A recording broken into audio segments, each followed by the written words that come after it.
Greetings and welcome to Association Rockstars, where we hear about the journey and insights of amazing association executives and partners who are building the association industry of tomorrow. My name is Lowell Aplebaum. I'm the CEO of Vista Cova, where we partner with organizations on strategy and facilitation. It's my absolute pleasure to have with me today Joe Lindahl. He's been part of the association management community for 12 years and currently serves as a senior associate with MCI-USA and leads the Multiple System Atrophy Coalition as their executive director. He serves as the organization's spokesperson and the board of directors strategic partner to enhance the awareness and impact of the MSA Coalition. Welcome, Joe. Thanks for having me, Lowell. I'm so happy to have the chance to chat with you. Appreciate it. As we start with each of these conversations, we really first like to get a feel for those that we talk to who are rock stars and leaders in the industry of what that means. And so as you think about your journey so far, what is one strength we call a superpower, right? But what's a superpower you have that you bring to the table that you think helps you succeed, has helped you succeed? Superpower is a high word to live up to. It's true. It's true. Although I can get my kids to draw you a cape if you like. That's right. Well, I don't know if Marvel will make any movies about me. Maybe they should. Maybe they should. I think one of the things I bring to the table is I'm a naturally competitive person, which might be a little bit different. I really enjoy not only just competing against others, myself as well. I really like to bring to the table new ideas. I like to break things, make something new and better. I think we can never stop improving. So when I see other organizations, other leaders doing things that are super impactful, impressive, meeting their mission and vision in unorthodox or unforeseen ways, I take a little invigoration and juice from that and say, well, what can I do to apply that in my position? And what can I bring to my organization that might take us to the next level? So I guess my rock star ability, I think, is certainly the competitive piece, not just to win, but certainly just to look at others and say, how can we make things a little bit better? I'm wondering, as you think about the organizations you have either worked with or that you've seen, do you think that competitive mindset is one that most associations have inherently as organizations? And do you think they need more of one? Yeah, that's a great question. I don't think a lot of organizations I've been a part of necessarily have that competitive drive. I think we are very aware of who our competitor is in the marketplace and certainly look to those like what is X organization doing? What could we consider doing? Are they meeting audience needs? But I don't know if it's a natural inclination for us to also look outside our association or our close circle of frenemies, if as it were, to see what could we do differently. I think I'm hearing more dialogue around looking at more what for-profit companies are doing, but I think it's an inherent strength to go out and say, well, how else are companies meeting consumer demands? What tactics are they employing? What questions are they asking? And thinking a little differently about, hey, realistically, maybe we have more competitors, or maybe there's other competition we have in the environment, people's everyday lives, that they only have a limited amount of dollars and resources. How can we make sure that we're an important piece of their budget? I think that's something that maybe we don't naturally do, at least not that I've seen. Maybe you have a different lens than I do, though. We have so much, dialogue with other organizations. No, I would agree that a lot of the time what I hear referenced is a viewing of what's happening in the for-profit space. But I've often experienced sort of a momentary pause when I suggest to an organization's leadership that they operate in a competitive landscape, right? That's I don't want to say it's a shock to them, right? But it's not usually something they embrace. As you think about the leaders that we have in our organization, our boards, and those that have a great deal of passion for what an organization stands for, but they aren't necessarily well trained or well experienced in nonprofit management, right?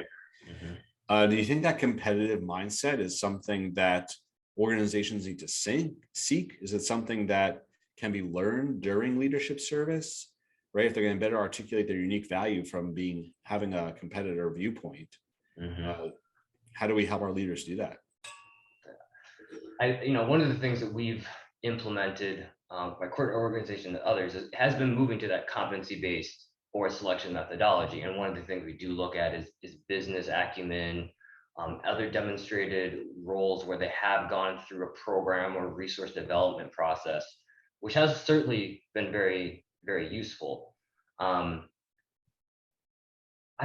From a leadership standpoint, and as I'm thinking about my own organization, is our natural inclination is to be collaborative, and I think most of us want to do that. It's also just kind of understanding the process of where we want to create something to do what, and who's in the best position to do it, and then kind of building from there.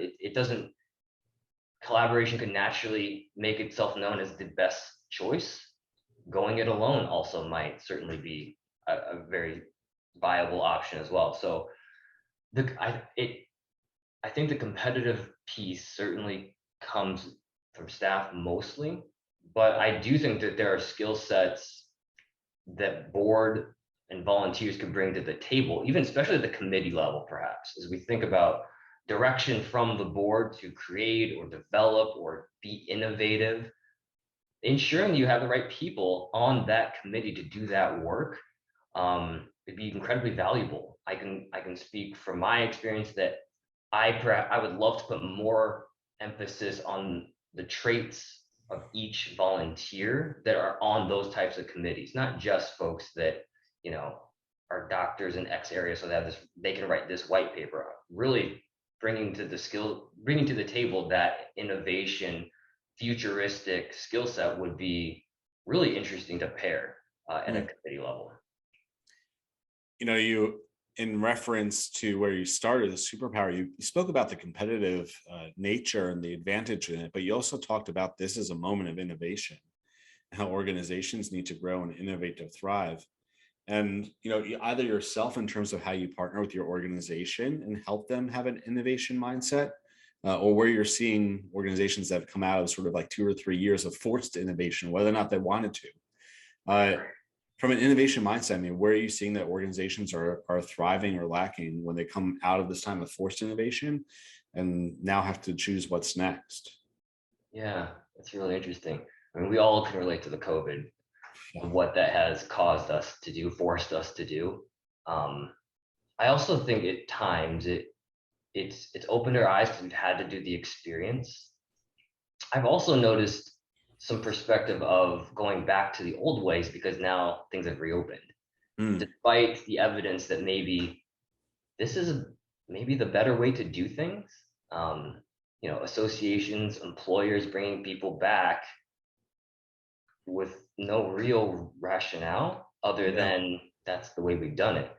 And so for us, I think what we're taking a hard look at is how do we mix and match, and can we take a moment to say, all right, things are kind of quote unquote returning to normal, whatever that means, but can we level set and just say, what's the existential purpose of doing insert program, resource, etc.? Because if there's a way to do it that meets it and can bring in a larger crowd, be more impactful, be global, we should explore that. Because if we think that it's essential to who we are as an organization, why do we have to do things the way it used to be done, or even use those elements as rationale to go back to the old ways? Let's take a moment and figure out really what is best, because this is a little bit uncharted territory.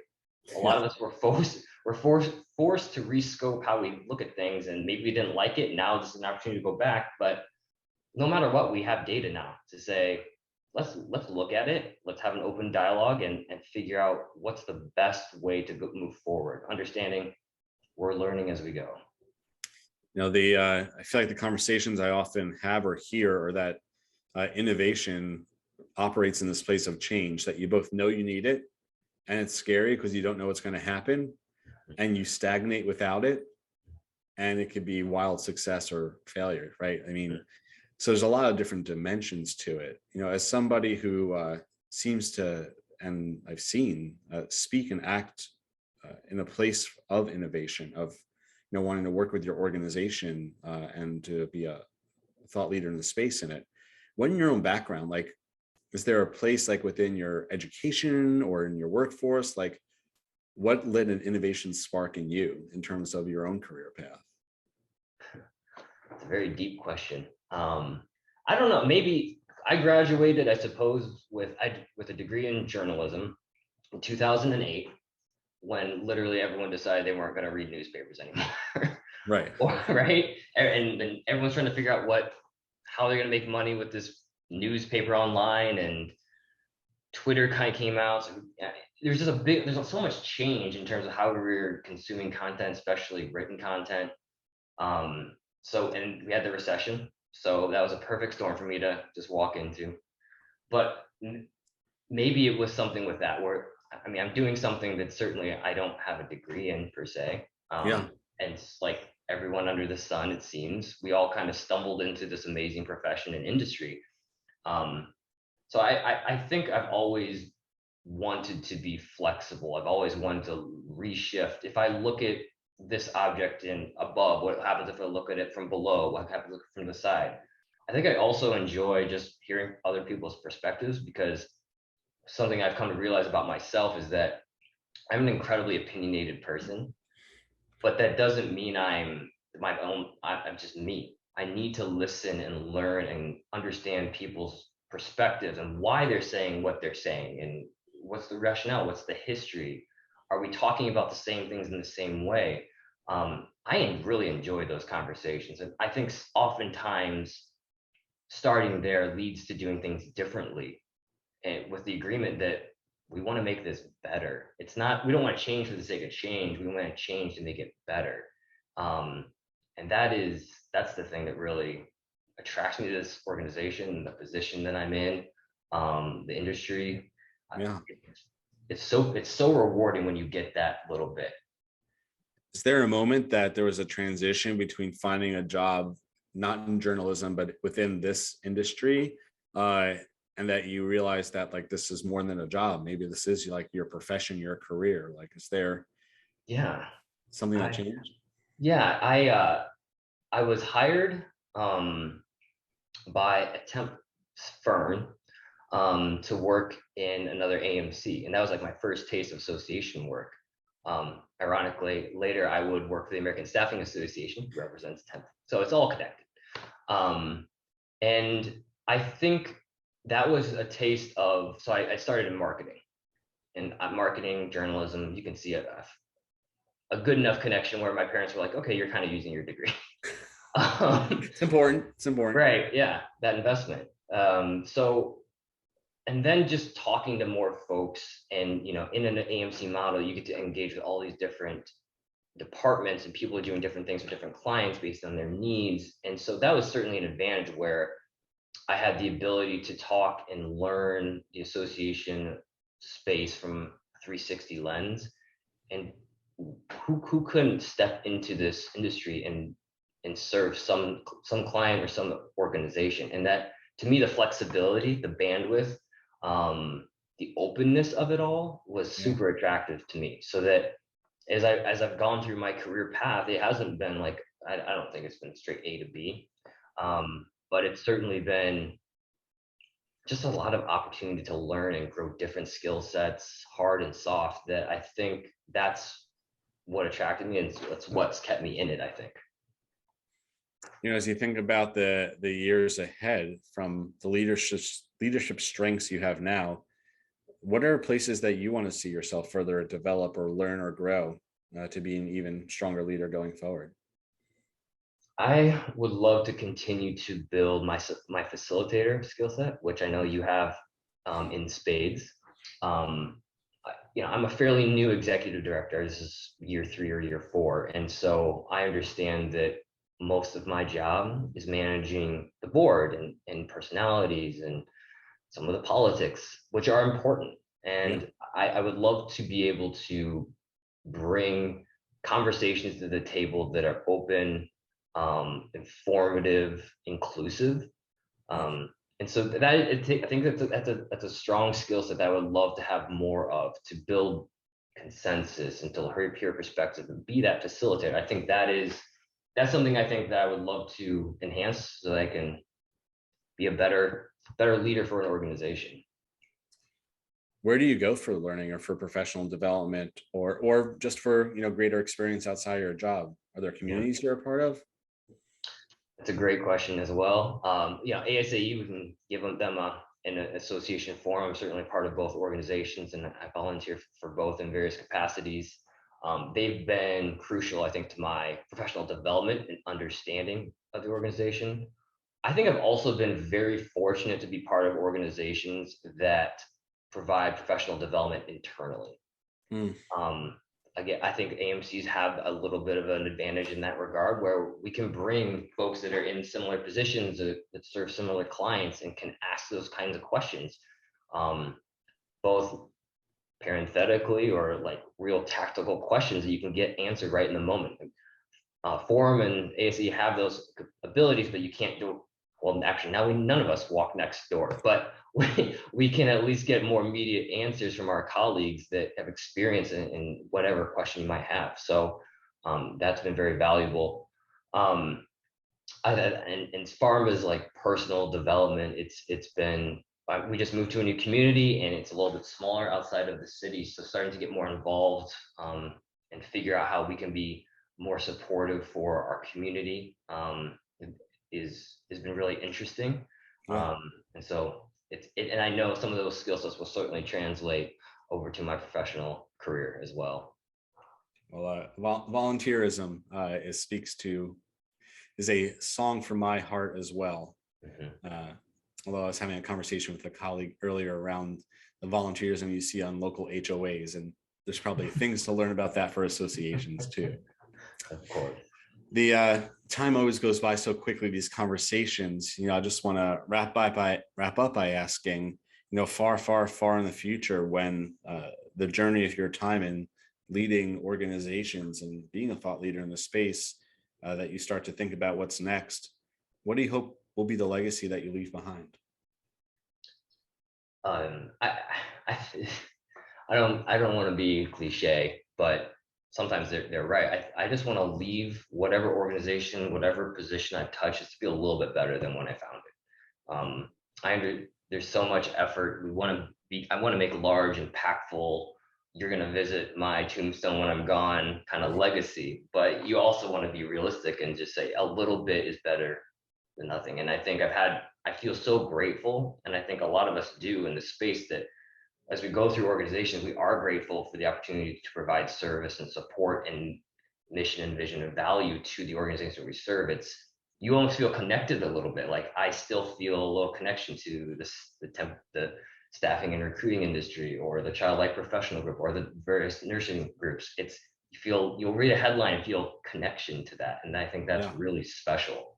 The only other thing I would say is I really want to, whatever I can do to clear a path for the folks that are behind me, I want to do. Like I don't think I'm old. I may act like I'm 60 if you ask my wife.